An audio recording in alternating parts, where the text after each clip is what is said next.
عوام کے لیے دل دکھانے کا تصور پاکستانی سربراہوں کے دور حکومت میں قدم قدم پر میسر آ جاتا ہے۔ ہر حکومت نے غریبوں کو جانور سمجھا۔ 75 برسوں سے یہ جانور کٹھن زندگی گزار رہے ہیں۔ روٹی کے لالے، رات کی نیند حرام، گرد و غبار میں چھپے ہوئے چہروں کو یہ لوگ صرف الیکشن کے زمانے میں دیکھ لیتے ہیں۔ ایسا لگتا ہے معاشرہ دل سوزی کے نام سے آگاہ نہیں ہے۔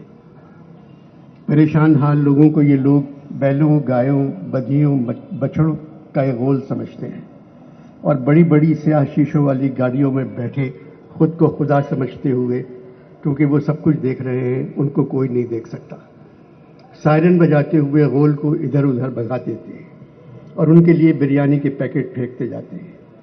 بچے بھاگ بھاگ کر پیکٹ اٹھا لیتے ہیں، بڑے نہیں اٹھاتے، وہ کہتے ہیں بچوں کو تو زندہ رہنا چاہیے۔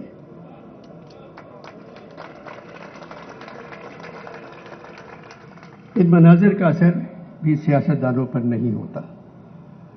گاڑیاں گزر جانے کے بعد لوگ خاموشی سے واپس چلے جاتے ہیں، جس طرح جنازے کا خاموش جلوس دفن کرنے کے بعد گھر لوٹتا ہے، مایوس ہو کر۔